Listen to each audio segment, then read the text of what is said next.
ਰਿਦ ਕਰ ਪਰਗਾਸ, ਰਿਦ ਕਰ ਪਰਗਾਸ।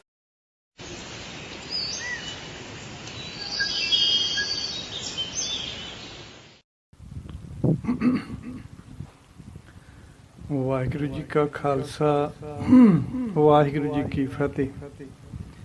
ਗੁਰੂ ਪਿਆਰੀ ਸਾਧ ਸੰਗਤ ਜੀ, ਅਸੀਂ ਜਪਜੀ ਸਾਹਿਬ ਜੀ ਦੀ ਪਾਵਨ ਬਾਣੀ ਦੇ ਅਰਥ, ਵਿਸ਼ਰਾਮ, ਉਚਾਰਨ,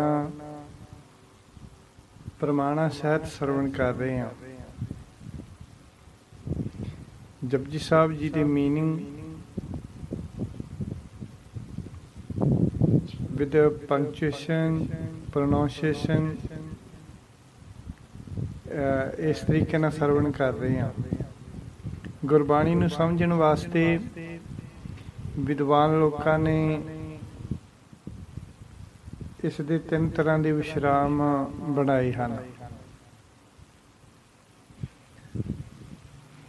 ਅਰਧ ਵਿਸ਼ਰਾਮ, ਅਲਪ ਵਿਸ਼ਰਾਮ, ਅਰਧ ਵਿਸ਼ਰਾਮ, ਪੂਰਨ ਵਿਸ਼ਰਾਮ। ਅਲਪ ਵਿਸ਼ਰਾਮ ਮਤਲਬ ਥੋੜਾ ਜਿਹਾ ਰੁਕਣਾ, ਅਰਧ ਵਿਸ਼ਰਾਮ ਮਤਲਬ ਥੋੜਾ ਜ਼ਿਆਦਾ ਰੁਕਣਾ, ਤੇ ਪੂਰਨ ਵਿਸ਼ਰਾਮ ਗੁਰਬਾਣੀ ਦੇ ਵਿੱਚ 2 ਡੰਡੀਆਂ ਲਾ ਕੇ ਆਲਰੇਡੀ ਪਹਿਲਾਂ ਤੋਂ ਹੀ ਹੈ। ਅਲਪ ਵਿਸ਼ਰਾਮ, ਅਰਧ ਵਿਸ਼ਰਾਮ, ਪੂਰਨ ਵਿਸ਼ਰਾਮ। ਮਤਲਬ a short pause, alpa vishram, a slightly longer pause, then alpa vishram means ardha vishram. Ardha vishram means a slightly longer pause, then alpa ashram vishram, then purna vishram. Purna vishram means a full stop. Okay, 3 ਤਰ੍ਹਾਂ ਦੇ ਵਿਸ਼ਰਾਮ ਗੁਰਬਾਣੀ ਨੂੰ ਸਮਝਣ ਵਾਸਤੇ ਵਿਦਵਾਨ ਪੁਰਸ਼ਾਂ ਨੇ ਮੰਨੇ ਹਨ। ਸੋ ਇਸ ਬਾਣੀ ਦੇ ਜੋ ਅਸੀਂ ਅਰਥ ਕਰ ਰਹੇ ਹਾਂ, ਇਸ ਦੇ ਸਾਰੇ ਅਰਥ ਕਾਨ ਸਿੰਘ ਨਾਭਾ ਦੇ ਮਹਾਨ ਕੋਸ਼ ਅਨੁਸਾਰ ਕੀਤੇ ਜਾ ਰਹੇ ਹਨ, ਅਤੇ ਇਸ ਦੇ ਵਿੱਚੋਂ ਗੁਰਬਾਣੀ ਐਕਸਪਲੋਰਰ ਈਸ਼ਰ ਮਾਈਕਰੋਮੀਡੀਆ, ਗੁਰੂ ਗ੍ਰੰਥ ਸਾਹਿਬ ਕੋਸ਼ ਭਾਈ ਵੀਰ ਸਿੰਘ ਜੀ, ਅਤੇ ਫਰੀਦਕੋਟ ਵਾਲਾ ਟੀਕਾ, ਉਹਨਾਂ ਦੇ ਮੁਤਾਬਕ ਗੁਰਬਾਣੀ ਦੇ ਅਰਥ ਕੀਤੇ ਜਾ ਰਹੇ ਹਨ। ਮਹਾਨ ਕੋਸ਼ ਭਾਈ ਕਾਨ ਸਿੰਘ ਨਾਭਾ, ਗੁਰਬਾਣੀ ਗੁਰੂ ਗ੍ਰੰਥ ਸਾਹਿਬ ਕੋਸ਼ ਭਾਈ ਵੀਰ ਸਿੰਘ ਜੀ, ਫਰੀਦਕੋਟ ਵਾਲਾ ਟੀਕਾ, ਅਤੇ ਗੁਰਬਾਣੀ ਐਕਸਪਲੋਰਰ ਈਸ਼ਰ ਮੀਡੀਆ ਵੱਲੋਂ ਕੀਤੇ ਜਾ ਰਹੇ ਹਨ, ਉਸ ਦੇ ਮੁਤਾਬਕ ਹੋ ਰਹੇ ਹਨ। ਹੁਣ ਤੱਕ ਆਪਾਂ ਜਪਜੀ ਸਾਹਿਬ ਜੀ ਦੀ ਪਾਵਨ ਬਾਣੀ ਦੀਆਂ 16 ਪੌੜੀਆਂ ਦੇ ਅਰਥ, ਉਚਾਰਨ, ਵਿਸ਼ਰਾਮ ਸਰਵਣ ਕੀਤੇ ਆ। ਹੁਣ ਆਪਾਂ 17ਵੀਂ ਪੌੜੀ ਦੇ ਅਰਥ, ਉਚਾਰਨ ਤੇ ਵਿਸ਼ਰਾਮ ਸਰਵਣ ਕਰਦੇ ਹਾਂ। 17ਵੀਂ ਪੌੜੀ ਅੱਗੇ 3 ਪੌੜੀਆਂ, 17ਵੀਂ, 18ਵੀਂ ਤੇ 19ਵੀਂ, ਇਹ ਅਸੰਖ ਵਾਲੀਆਂ ਪੌੜੀਆਂ। ਇਹਨਾਂ ਦੇ ਵਿੱਚ ਗੁਰੂ ਜੀ ਨੇ ਵਾਰ-ਵਾਰ ਸੰਖ ਸ਼ਬਦ ਦੀ ਵਰਤੋਂ ਕੀਤੀ ਹੈ। ਅਸੰਖ, ਅਸੰਖ ਦਾ ਅਰਥ ਹੈ ਅਣਗਿਣਤ, ਮਿਸ ਕਾਊਂਟਲੈਸ, ਗਿਣਤੀ ਤੋਂ ਬਾਹਰ, ਜੋ ਗਿਣਿਆ ਨਾ ਜਾ ਸਕੇ, ਜਾਂ ਅਨੇਕਾਂ ਹੀ ਕਹਿ ਸਕਦੇ ਹਾਂ ਅਸੀਂ, ਅਨੇਕਾਂ ਵੀ ਕਹਿ ਸਕਦੇ ਹਾਂ। ਜੋ ਗਿਣਿਆ ਨਾ ਜਾ ਸਕੇ, ਜਾਂ ਅਸੀਂ ਪੰਜਾਬੀ ਵਿੱਚ ਅਨੇਕਾਂ ਕਹਿੰਦੇ ਹਾਂ, ਬਹੁਤ, ਜੋ ਗਿਣਤੀ ਤੋਂ ਬਾਹਰ ਹੁੰਦਾ। ਸੋ ਇਸ ਤਰ੍ਹਾਂ ਅਸੰਖ ਦੇ ਅਰਥ ਹਨ ਗਿਣਤੀ ਤੋਂ ਬਾਹਰ, ਅਣਗਿਣਤ, ਕਾਊਂਟਲੈਸ। ਹੁਣ ਆਪ ਵਾਰੀ-ਵਾਰੀ ਅਸੰਖ ਸ਼ਬਦ ਦੀ ਵਰਤੋਂ ਆਊਗੀ, ਤਾਂ ਇਹਨਾਂ ਪੌੜੀਆਂ ਦੇ ਅਰਥ ਸਰਵਣ ਕਰਦੇ ਹਾਂ। ਅੱਗੇ 16ਵੀਂ ਪੌੜੀ ਤੋਂ ਅੱਗੇ 17ਵੀਂ ਪੌੜੀ ਦੇ ਅਰਥ, ਉਚਾਰਨ ਤੇ ਵਿਸ਼ਰਾਮ। ਅਸੰਖ ਪੂਜਾ ਅਸੰਖ ਤਪ ਤਾਓ, ਇੱਥੇ ਇੱਕੋ ਹੀ ਵਿਸ਼ਰਾਮ ਹੈ ਪੂਜਾ ਤੇ। ਅਸੰਖ ਪੂਜਾ, ਵਿਸ਼ਰਾਮ ਅਸੰਖ ਤਪ ਤਾਓ। ਇਸ ਤਰ੍ਹਾਂ ਉਚਾਰਨ ਇਹਦਾ ਤਕਰੀਬਨ ਠੀਕ ਹੈ। ਅਸੰਖ ਪੂਜਾ, ਅਸੰਖ ਜਪ, ਅਸੰਖ ਭਾਓ, ਪਹਿਲੀ ਪੰਗਤੀ ਹੈ 17ਵੀਂ ਪੌੜੀ ਦੀ, ਅਸੰਖ ਜਪ, ਅਸੰਖ ਭਾਓ, ਜਪ ਤੇ ਵਿਸ਼ਰਾਮ ਆਉਂਦਾ। ਉਚਾਰਨ ਇਹਦਾ ਠੀਕ ਹੈ ਸਾਰੇ ਤਰੀਕਿਆਂ ਨਾਲ।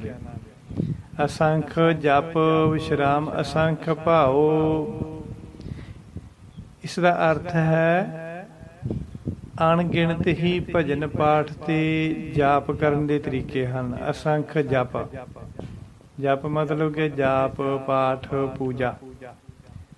ਅਸੰਖ ਮਤਲਬ ਹੋ ਗਿਆ ਅਣਗਿਣਤ, ਅਣਗਿਣਤ ਹੀ ਭਜਨ ਪਾਠ ਤੇ ਜਾਪ ਕਰਨ ਦੇ ਤਰੀਕੇ ਹਨ। ਅਸੰਖ ਭਾਓ,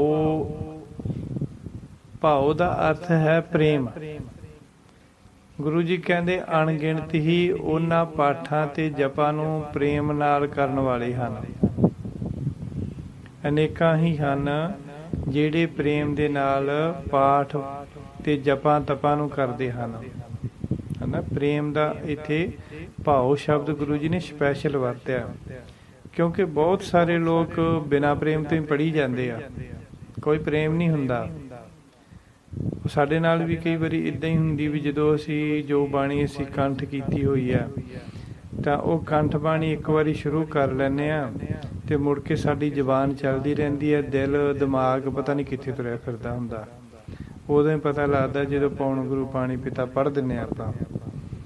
ਜਾਂ ਅਰਦਾਸ ਜਿਹੜੀ ਹੁੰਦੀ ਆ, ਅਸੀਂ ਅਰਦਾਸ ਸੁਣਦੇ ਆ, ਪ੍ਰਥਮ ਭਗਵਤੀ ਸਿਮਰ ਕੇ ਸਾਨੂੰ ਪਤਾ ਹੁੰਦਾ ਵੀ ਅਰਦਾਸ ਸ਼ੁਰੂ ਹੋ ਗਈ, ਤਾਂ ਉਹ ਗੱਲਾਂ ਸਾਰੀਆਂ ਸਾਡੇ ਮੂੰਹ ਤੇ ਚੜੀਆਂ ਹੁੰਦੀਆਂ। ਨਾ ਤਾਂ ਅਰਦਾਸ ਕਰਨ ਵਾਲੇ ਦਾ ਧਿਆਨ ਹੁੰਦਾ ਅੱਖਰਾਂ ਦੇ ਵਿੱਚ, ਨਾ ਸੁਣਨ ਵਾਲੇ ਦਾ। ਸਾਰੇ ਬਸ ਨਾਨਕ ਨਾਮ ਚੜ੍ਹਦੀ ਕਲਾ ਵੇਲੇ ਹੀ ਨੀਵੇਂ ਹੋ ਜਾਂਦੇ ਆ।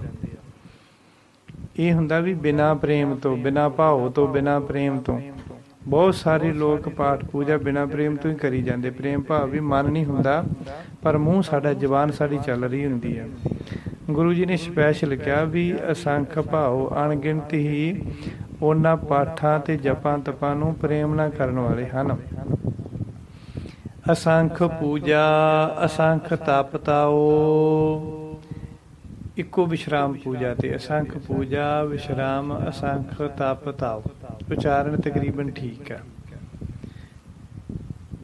ਇਸ ਦਾ ਅਰਥ ਹੈ ਅਨੇਕਾਂ ਹੀ ਪੂਜਾ ਉਪਾਸਨਾ ਕਰਨ ਵਾਲੇ ਹਨ। ਪੂਜਾ ਦਾ ਮਤਲਬ ਜਿਵੇਂ ਆਪਾਂ ਉਪਾਸਨਾ ਜਾਂ ਪੂਜਾ ਸ਼ਬਦ ਵਰਤਿਆ ਜਾਂਦਾ, ਤਾਂ ਇਸ ਦਾ ਅਰਥ ਹੈ ਜਿਵੇਂ ਪੂਜਾ ਅਸੀਂ ਧੂਪ ਜੋਤ ਫੁੱਲਾਂ ਦੇ ਨਾਲ ਫੁੱਲ ਰੱਖਣੇ, ਪੂਜਾ ਕਰਨੀ, ਫੁੱਲ ਰੱਖ ਕੇ ਜੋਤ ਜਗਾ ਕੇ ਪੂਜਾ ਕਰਨੀ, ਧੂਪ ਦਿਖਾ ਕੇ ਪੂਜਾ ਕਰਨੀ। ਹੋਰ ਕਈ ਤਰੀਕੇ ਹਨ। ਅਸੰਖ ਆ, ਗੁਰੂ ਜੀ ਕਹਿੰਦੇ ਅਨੇਕਾਂ ਹੀ ਹਨ ਤਰੀਕੇ ਵੀ ਉਹਦੇ, ਤੇ ਅਨੇਕਾਂ ਹੀ ਪੂਜਾ ਉਪਾਸਨਾ ਕਰਨ ਵਾਲੇ ਹਨ। ਅਲੱਗ ਅਲੱਗ ਧਰਮਾਂ ਦੇ ਵਿੱਚ ਸਾਰੇ ਅਨੇਕਾਂ ਤਰੀਕਿਆਂ ਦੇ ਨਾਲ ਪੂਜਾ ਕਰਦੇ ਹਨ, ਅਨੇਕਾਂ ਹੀ ਹਨ। ਅਸੰਖ ਤਪ ਤਾਓ, ਅਨੇਕਾਂ ਹੀ ਸਰੀਰ ਨੂੰ ਸੰਤਾਪ ਤੇ ਦੁਖੀ ਕਰਕੇ ਤਪੱਸਿਆ ਭਾਵ ਤਪ ਕਰਦੇ ਹਨ। ਤਪ ਤਾਓ, ਤਾਓ ਦਾ ਅਰਥ ਹੋ ਗਿਆ ਸੰਤਾਪ, ਤੇ ਤਪ ਦਾ ਅਰਥ ਹੋ ਗਿਆ ਤਪੱਸਿਆ।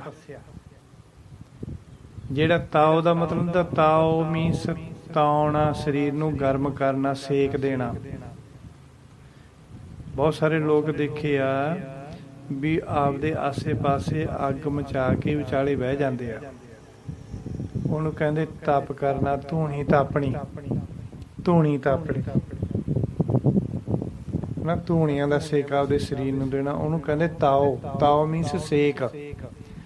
ਅਨੇਕਾਂ ਹੀ ਹਨ ਜੋ ਆਪਣੇ ਸਰੀਰ ਨੂੰ ਸੇਕ ਤਾ ਦਿੰਦੇ ਹਨ, ਸੰਤਾਪ ਦਿੰਦੇ ਹਨ, ਦੁੱਖ ਦਿੰਦੇ ਹਨ। ਤਪ ਦੁਖੀ ਕਰਕੇ ਤਪੱਸਿਆ ਤਪ ਕਰਦੇ ਹਨ। ਸਰੀਰਾਂ ਨੂੰ ਦੁਖੀ ਕਰਕੇ ਆਪਣੇ ਸਰੀਰ ਨੂੰ ਇੱਕ ਲੱਤ ਤੇ ਖੜੇ ਹੋਣਾ, ਪੁੱਠੇ ਲਟਕਣਾ, ਪਾਣੀ ਵਿੱਚ ਖੜੇ ਹੋਣਾ, ਜਾਂ ਅਲੱਗ ਅਲੱਗ ਤਰੀਕਿਆਂ ਦੇ ਨਾਲ ਲੋਕ ਆਪਣੇ ਸਰੀਰ ਨੂੰ ਦੁੱਖ ਦਿੰਦੇ ਹਨ ਤੇ ਕਹਿੰਦੇ ਤਪ ਕਰਦੇ ਹਨ। ਅਨੇਕਾਂ ਹੀ ਗੁਰੂ ਜੀ ਕਹਿੰਦੇ ਇਹੋ ਜਿਹੇ ਜਿਹੜੇ ਆਪਦੇ ਸਰੀਰ ਨੂੰ ਦੁਖੀ ਕਰਕੇ ਤਪ ਜਾਂ ਤਪੱਸਿਆ ਕਰਦੇ ਹਨ। ਅਸੰਖ ਗ੍ਰੰਥ ਮੁਖ ਵੇਦ ਪਾਠ, ਇੱਕੋ ਹੀ ਵਿਸ਼ਰਾਮ ਹੈ ਗ੍ਰੰਥ ਦੇ ਉੱਪਰ। ਇਸ ਪੰਕਤੀ ਵਿੱਚ ਇੱਕ ਵਿਸ਼ਰਾਮ ਆਉਂਦਾ ਹੈ, ਅਸੰਖ ਗ੍ਰੰਥ ਵਿਸ਼ਰਾਮ ਮੁਖ ਵੇਦ ਪਾਠ। ਗ੍ਰੰਥ ਤੇ ਥੋੜਾ ਜਿਹਾ ਰੋਕਾਂਗੇ ਅਸੀਂ। ਅਸੰਖ ਗ੍ਰੰਥ ਮੁਖ ਵੇਦ ਪਾਠ। ਸੋ ਜਿਹੜਾ ਅਸੰਖ ਹੈ, ਅਸੰਖ ਦਾ ਅਰਥ ਅਣਗਿਣਤ ਹੈ, ਕਾਊਂਟਲੈਸ, ਅਣਗਿਣਤ।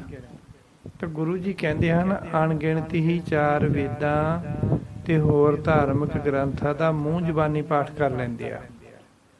ਅਸੰਖ ਗ੍ਰੰਥ, ਅਨੇਕਾਂ ਹੀ ਧਾਰਮਿਕ ਗ੍ਰੰਥਾਂ ਦਾ ਮੁੱਖ ਵੇਦ ਪਾਠ।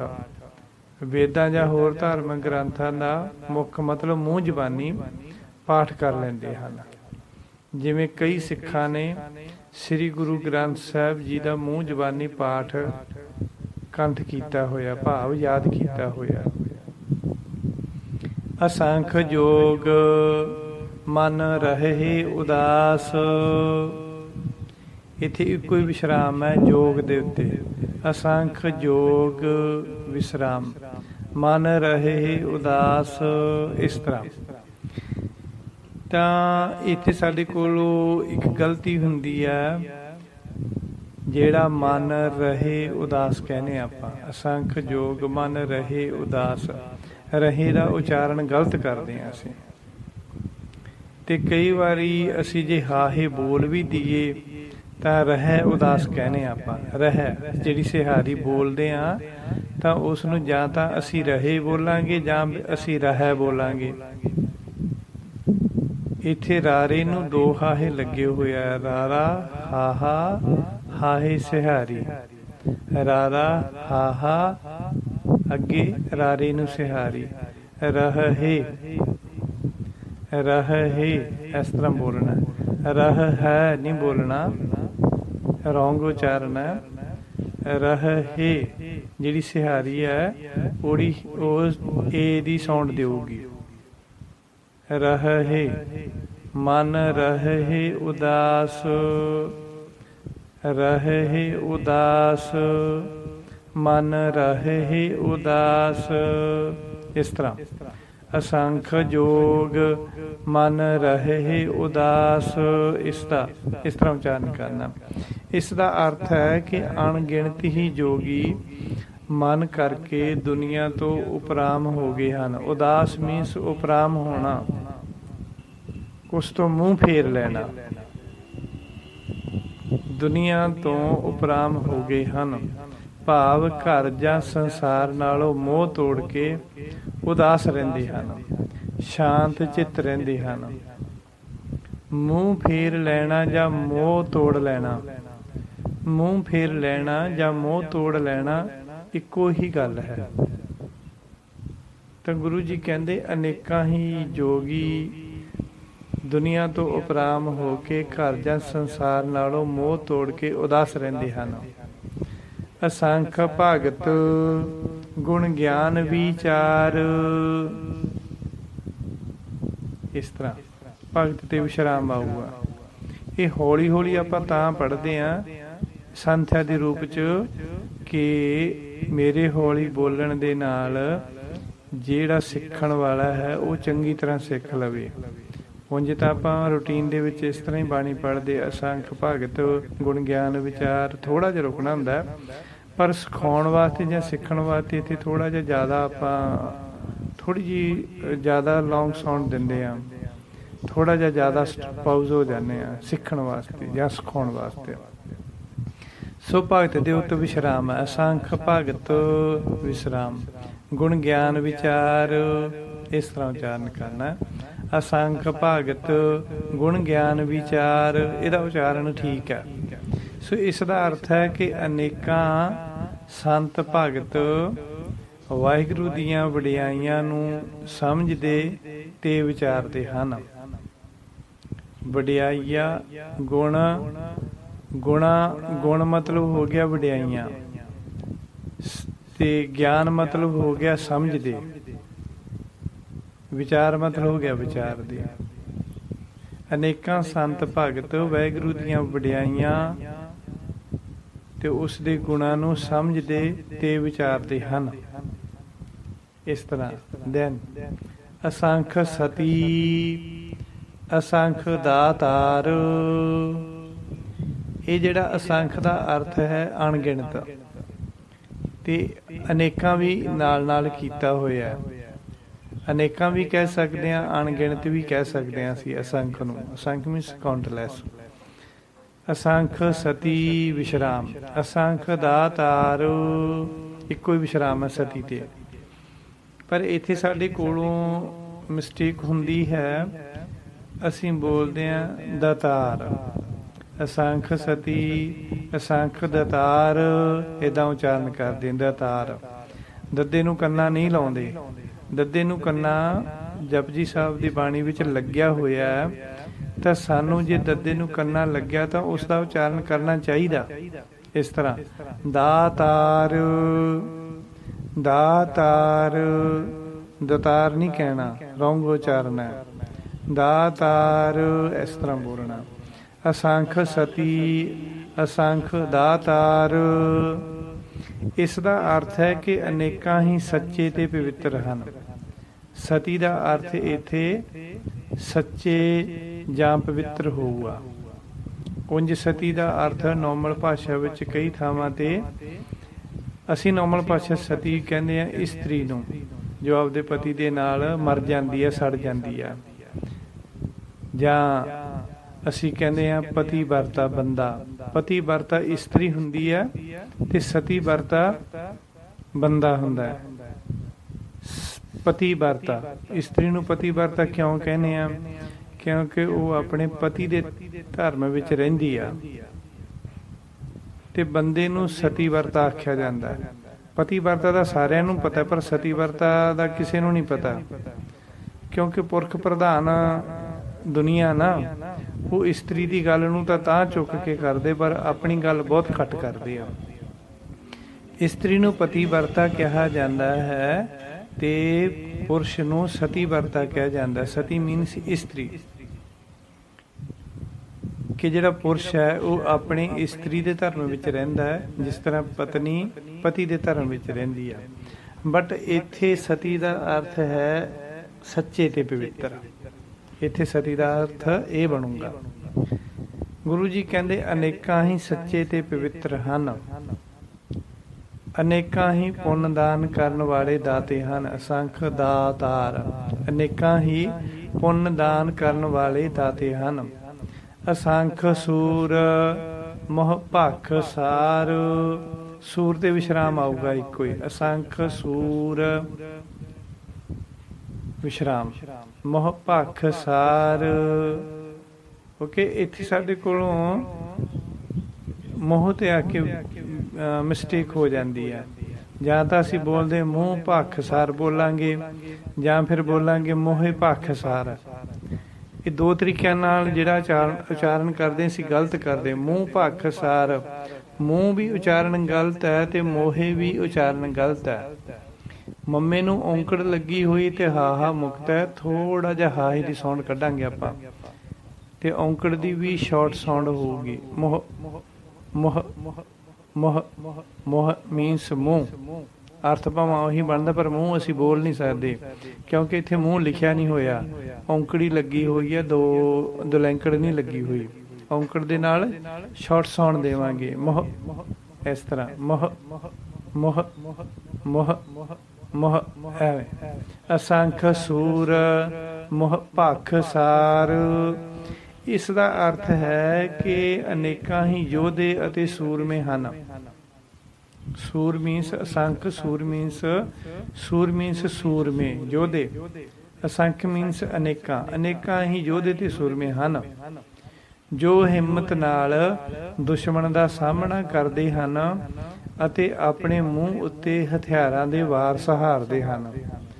ਮੋਹ ਮੀਨਸ ਮੂੰਹ, ਭਖ ਮੀਨਸ ਸਹਾਰਨਾ, ਖਾਣਾ। ਜਿਵੇਂ ਮੂੰਹ ਤੇ ਚੋਟ ਖਾਧੀ, ਮੂੰਹ ਤੇ ਵਾਰ ਖਾਧਾ। ਸਾਰ ਮੀਨਸ ਹੋ ਗਿਆ ਲੋਹਾ। ਪੱਖ ਮਤਲਬ ਖਾਣੇ ਜਾਂ ਸਹਾਰਨੇ, ਸਾਰ ਮਤਲਬ ਲੋਹੇ ਦੀਆਂ ਤਲਵਾਰਾਂ ਦੇ। ਸਾਰ ਮੀਨਸ ਲੋਹੇ ਦੀਆਂ ਤਲਵਾਰਾਂ ਦੇ। ਅਨੇਕਾਂ ਹੀ ਯੋਧੇ ਤੇ ਸੂਰਮੇ ਹਨ ਜੋ ਦੁਸ਼ਮਣ ਨਾਲ ਸਾਹਮਣਾ ਕਰਦੇ ਹਨ ਅਤੇ ਆਪਣੇ ਮੂੰਹ ਅਤੇ ਹਥਿਆਰਾਂ ਦੇ ਵਾਰ ਸਹਾਰਦੇ ਹਨ। ਉਹ ਪਿੱਠ ਦਿਖਾ ਕੇ ਮੈਦਾਨ ਵਿੱਚੋਂ ਭੱਜਦੇ ਨਹੀਂ। ਦੈਨ ਅਸੰਖ ਮੋਨ ਲਿਵ ਲਾਏ ਤਾਰ। ਮੋਨ ਤੇ ਵਿਸ਼ਰਾਮ ਆਊਗਾ, ਬਾਕੀ ਉਚਾਰਨ ਸਾਰਾ ਠੀਕ ਹੈ। ਮੋਨ ਤੇ ਵਿਸ਼ਰਾਮ ਕਰਨਾ। ਅਸੰਖ ਮੋਨ ਲਿਵ ਲਾਏ ਤਾਰ। ਵਿਸ਼ਰਾਮ ਮੀਨਸ ਪੌਜ਼, ਸਮॉल ਪੌਜ਼ ਜਾਂ ਸ਼ਾਰਟ ਪੌਜ਼, ਥੋੜਾ ਜਿਹਾ ਰੁਕਣਾ। ਅਸੰਖ ਮੋਨ ਲਿਵ ਲਾਏ ਤਾਰ। ਇਸ ਦਾ ਅਰਥ ਹੈ ਕਿ ਅਨੇਕਾਂ ਹੀ ਰਿਸ਼ੀ ਮੁਨੀ, ਮੌਨ ਮੀਨਸ ਰਿਸ਼ੀ ਮੁਨੀ, ਮੌਨ ਮੀਨਸ ਚੁੱਪ ਰਹਿਣ ਵਾਲੇ, ਮੌਨੀ ਜਿਹਨਾਂ ਨੂੰ ਕਹਿੰਦੇ ਮੌਨੀ ਸੰਤ, ਜੋ ਬੋਲਦੇ ਨਹੀਂ। ਅਨੇਕਾਂ ਹੀ ਰਿਸ਼ੀ ਮੁਨੀ ਚੁੱਪ ਕਰਕੇ ਆਪਣੀ ਪ੍ਰੀਤ ਤੇ ਧਿਆਨ ਨੂੰ ਵਾਹਿਗੁਰੂ ਉੱਤੇ ਕੇਂਦਰਿਤ ਕਰਦੇ ਹਨ। ਲਿਵ ਲਾਏ ਤਾਰ। ਲਿਵ ਮਤਲਬ ਧਿਆਨ, ਲਾਏ ਮਤਲਬ ਲਾਉਣਾ, ਤਾਰ ਮਤਲਬ ਕੇਂਦਰਿਤ ਕਰਨਾ। ਇੱਕੋ ਹੀ ਧਿਆਨ ਦੇ ਵਿੱਚ ਬੈਠਣਾ, ਇੱਕ ਚੀਜ਼ ਨੂੰ ਕੇਂਦਰ ਕਰਨਾ, ਯਾਨੀ ਕਿ ਸੈਂਟਰ ਦੇ ਵਿੱਚ ਲੈ ਕੇ ਆਉਣਾ, ਆਪਣੇ ਦਿਮਾਗ ਨੂੰ ਉੱਥੇ ਟਿਕਾਉਣਾ। ਜਿਵੇਂ ਮੰਨ ਲਓ ਤੁਸੀਂ ਬੈਠੇ ਹੋ, ਤੁਸੀਂ ਸੋਚੋ ਦੂਰ ਸਾਰੀ ਚਿੜੀ ਬੋਲ ਰਹੀ ਹੈ, ਪਰ ਹੋਰ ਵੀ ਆਵਾਜ਼ਾਂ ਆ ਰਹੀਆਂ।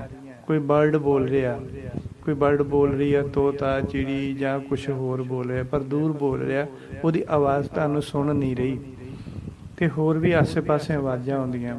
ਤੁਸੀਂ ਆਪਣੀਆਂ ਅੱਖਾਂ ਬੰਦ ਕਰਕੇ ਉਸ ਜਿਹੜੀ ਚਿੜੀ ਦੀ ਜਾਂ ਬਰਡ ਦੀ ਆਵਾਜ਼ ਹੈ ਉਹਨੂੰ ਟਾਰਗੇਟ ਕਰੋ, ਜਾਂ ਕਹਿ ਲਓ ਫੋਲੋ ਕਰੋ, ਉਸ ਨੂੰ ਫੋਲੋ ਕਰੋ, ਉਹਨੂੰ ਆਪਣੇ ਉਸ ਨੂੰ ਹੀ ਸੁਣੋ। ਜਦੋਂ ਸਟਾਰਟਿੰਗ ਵਿੱਚ ਤੁਹਾਨੂੰ ਚੰਗੀ ਤਰ੍ਹਾਂ ਨਹੀਂ ਸੁਣੂਗੀ, ਪਰ ਉਸੇ ਨੂੰ ਹੀ ਤੁਸੀਂ ਧਿਆਨ ਕੇਂਦਰਿਤ ਕਰੋਗੇ, ਉਸੇ ਨੂੰ ਫੋਲੋ ਕਰੋਗੇ, ਉਸੇ ਆਵਾਜ਼ ਨੂੰ, ਤਾਂ ਹੌਲੀ ਹੌਲੀ ਜਿਹੜੀਆਂ ਆਸੇ ਪਾਸੇ ਵਾਲੀਆਂ ਆਵਾਜ਼ਾਂ ਉਹਨਾਂ ਦੀ ਸਾਊਂਡ ਸਲੋ ਹੋ ਜਾਊਗੀ, ਅਤੇ ਉਹ ਸਾਊਂਡ ਜਿਹੜੀ ਹੈਗੀ ਆ ਬਰਡ ਦੀ ਆਵਾਜ਼ ਹੈ ਉਹ ਤੁਹਾਨੂੰ ਤੇਜ਼ੀ ਦੇ ਨਾਲ ਸੁਣਾਈ, ਉਹ ਜ਼ਿਆਦਾ ਸੁਣਾਈ ਦੇਊਗੀ, ਅਤੇ ਆਸੇ ਪਾਸੇ ਵਾਲੀਆਂ ਹੋਰ ਜਿਹੜੀਆਂ ਸਾਊਂਡਸ ਹੈਗੀਆਂ ਉਹ ਘੱਟ ਸੁਣਾਈ ਦੇਣੀਆਂ। ਉਹਨੂੰ ਕਹਿੰਦੇ ਤਾਰ। ਤਾਰ ਲਾਉਣੀ, ਧਿਆਨ ਲਾਉਣਾ, ਲਿਵ ਲਾਉਣੀ, ਇੱਕ ਚੀਜ਼ ਨੂੰ ਆਪਣੇ ਧਿਆਨ ਵਿੱਚ ਕੇਂਦਰਿਤ ਕਰਨਾ। ਇਸ ਤਰ੍ਹਾਂ ਅੱਗੇ ਕੁਦਰਤ ਕਵਣ ਕਹਾ ਵਿਚਾਰ। ਕਵਣ ਤੇ ਵਿਸ਼ਰਾਮ ਆਊਗਾ, ਇੱਕੋ ਹੀ ਵਿਸ਼ਰਾਮ ਹੈ, ਉਚਾਰਨ ਠੀਕ ਹੈ। ਕੁਦਰਤ ਕਵਣ ਵਿਸ਼ਰਾਮ ਕਹਾ ਵਿਚਾਰ। ਇਸ ਤਰ੍ਹਾਂ ਉਚਾਰਨ, ਕੁਦਰਤ ਕਵਣ ਕਹਾ ਵਿਚਾਰ। ਇਸ ਦਾ ਅਰਥ ਗੁਰੂ ਜੀ ਕਹਿੰਦੇ ਹਨ, ਮੈਂ ਕੁਦਰਤ ਦੇ ਕੰਮਾਂ ਦੀ ਕਿੱਥੋਂ ਤੱਕ ਵਿਚਾਰ ਕਰਾਂ।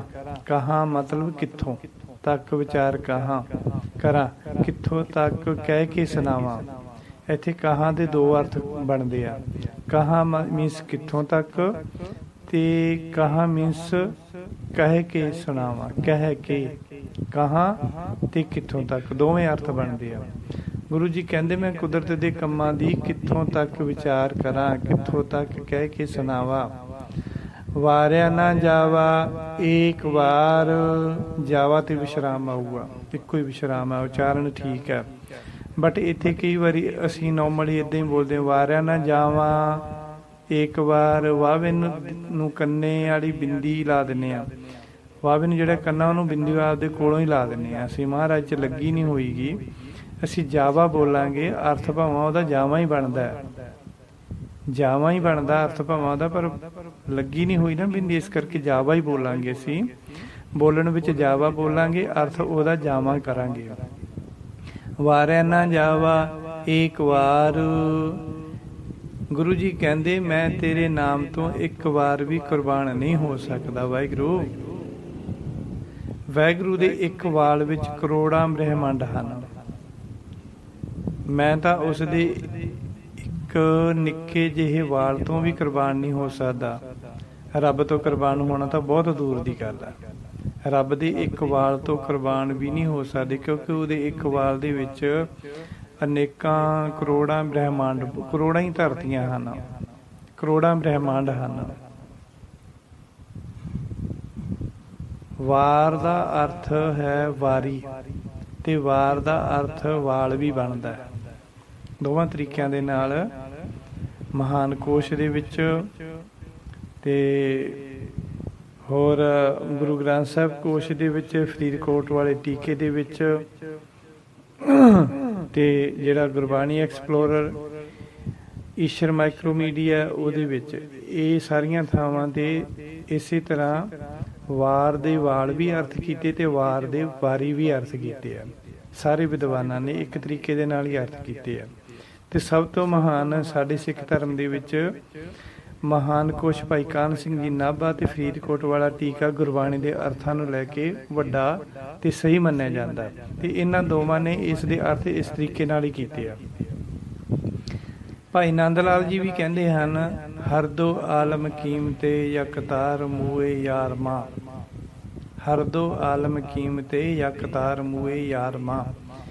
ਇਸ ਦਾ ਅਰਥ ਹੈ, ਭਾਵ ਮੈਂ ਆਪਣੇ ਪਿਆਰੇ ਪ੍ਰੀਤਮ ਦੇ ਇੱਕ ਵਾਲ ਤੋਂ, ਯਕਤਾਰ ਮੂਏ, ਯਕਤਾਰ ਮੀਨਸ ਵਾਲ, ਯਕ ਮੀਨਸ ਇੱਕ, ਇੱਕ ਵਾਲ, ਆਪਣੇ ਪਿਆਰੇ ਪ੍ਰੀਤਮ ਦੇ ਇੱਕ ਵਾਲ ਤੋਂ ਮੈਂ ਆਪਣੇ ਦੋ ਜਹਾਨ ਵਾਰ ਦੇਵਾਂ, ਕੁਰਬਾਨ ਕਰ ਦਿਆਂ।